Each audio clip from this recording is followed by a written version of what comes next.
This video is intended for educational and informational purposes only. It is not a substitute for professional medical advice, diagnosis, or treatment. Always consult your doctor or a qualified healthcare provider with any questions you may have regarding a medical condition. This content is not promotional in nature and does not endorse any specific treatment, product, or service.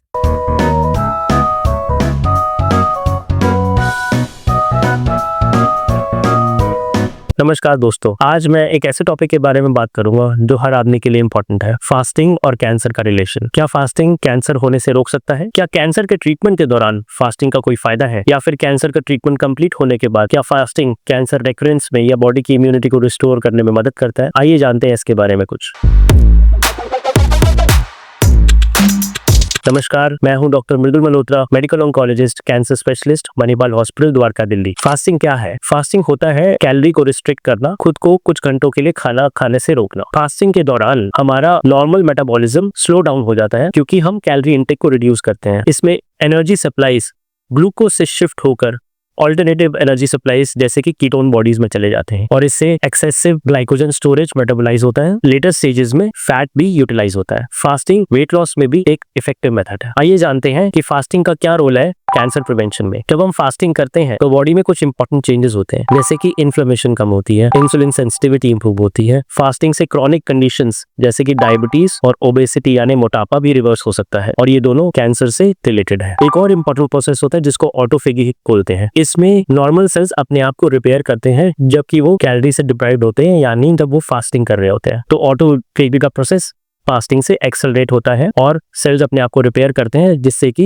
Cancer के पनपने के chances कम होते हैं। एक German cancer research centre ने show भी किया है कि यदि हम 5:2 मेथड से फास्टिंग करते हैं, 5:2 यदि हम 5 दिन हम खाना खाते हैं और 2 दिन हम सिर्फ 500 से 600 कैलोरीज लेते हैं, तो उससे लिवर में इन्फ्लेमेशन कम होती है और लिवर कैंसर के चांसेस भी कम होते हैं। आइए जानते हैं अब फास्टिंग का क्या रोल है कैंसर ट्रीटमेंट के दौरान। कैंसर ट्रीटमेंट के दौरान यदि फास्टिंग करते हैं तो उसके कुछ मिक्स रिजल्ट्स हैं, लेकिन डेफिनेटली कैंसर कीमोथेरेपी के साइड इफेक्ट्स जैसे कि nausea, vomiting, diarrhoea, GI side effects ये सब कम होते हैं। और फास्टिंग क्वालिटी ऑफ लाइफ को भी इंप्रूव करता है। फास्टिंग से इन्फ्लेमेशन भी कम होती है और फास्टिंग कीमोथेरेपी की सेंसिटिविटी यानी कीमोथेरेपी की इफेक्टिवनेस को भी इंप्रूव कर सकता है। लेकिन इन सब के रिजल्ट्स मिक्स है। मैं ये कहूंगा कि यदि आप फिट हैं, यदि आप कीमोथेरेपी को ठीक से झेल रहे हैं, तो आपको फास्टिंग कैंसर ट्रीटमेंट के दौरान जरूर ट्राई करना चाहिए, ऑल्दो इसमें आपके डॉक्टर की सहमति की जरूरत है। फास्टिंग के कई प्रकार होते हैं। एक होता है 16:8। इसमें 16 घंटे फास्टिंग करते हैं और यदि कुछ खाना खाना है तो वो 8 घंटे के विंडो पीरियड में ही खाया जाता है। इससे वेट लॉस होता है और इंसुलिन सेंसिटिविटी इंप्रूव होती है। एक दूसरा मेथड है जिसको 5:2 कहते हैं, इसमें कि हफ्ते में 5 दिन आप खाना खाते हैं और 2 दिन आप कैलोरी रिस्ट्रिक्ट करते हैं to the tune of 500 to 600 calories. इसके भी काफी पॉजिटिव इफेक्ट्स देखे गए हैं और इससे बॉडी का मेटाबॉलिज्म रिस्टोर होता है। एक होता है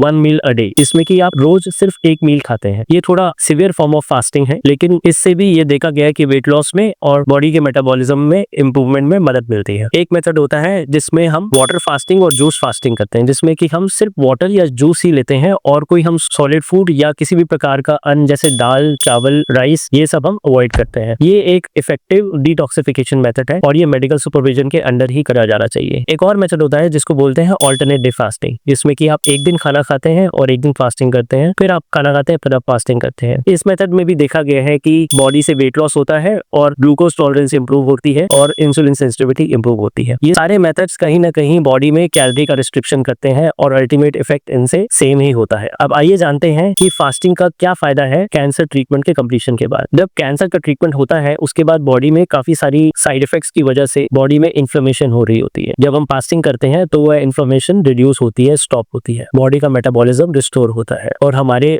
हेल्दी सेल्स जो होते हैं अपने आप को रीजनरेट करते हैं और जो डैमेज सेल्स होते हैं वो अपने आप को क्लियर करते हैं यदि हम उनको फास्टिंग में डाल देते हैं। उससे कैंसर के वापस आने के चांसेस कम होते हैं और ओवरऑल बॉडी हेल्थ इंप्रूव होती है। गाइडलाइंस ने ये शो किया है कि फास्टिंग को एक कॉम्प्लीमेंट्री मेथड की तरह ही लेना चाहिए, ना कि प्राइमरी ट्रीटमेंट की तरह। आपको अपना प्राइमरी ट्रीटमेंट जो कि कीमोथेरेपी, इम्यूनोथेरेपी, टारगेटेड थेरेपी जो भी आपके कैंसर स्पेशलिस्ट ने बताया है उसको आपको कंटिन्यू करना है। पर हाँ, यदि पॉसिबल हो तो आपको एज एन ऑल्टरनेटिव मेथड या एज अ कॉम्प्लीमेंट्री मेथड जो कि प्राइमरी ट्रीटमेंट को कॉम्प्लीमेंट करे, फास्टिंग को आपको उस प्रकार से लेना है। यदि आप हेल्दी हैं तो डेफिनेटली मैं इंकरेज करूंगा कि आपको किसी ना किसी प्रकार का fasting method, specially intermittent fasting जरूर करनी चाहिए। यदि आप कैंसर से पीरियड है और आपका ट्रीटमेंट चल रहा है तो आप अपने डॉक्टर की सलाह लें, लेकिन यदि आप फिट हैं तो आप डेफिनेटली फास्टिंग कर सकते हैं। और यदि आपका कैंसर ट्रीटमेंट कंप्लीट हो गया है तब भी आप जरूर फास्टिंग को एक्सेप्ट करें, ताकि आपका बॉडी का मेटाबॉलिज्म इंप्रूव हो और आपको फास्टिंग के फायदे मिल सके। चैनल को सब्सक्राइब कीजिए और इस वीडियो को ज्यादा से ज्यादा लोगों के साथ शेयर कीजिए।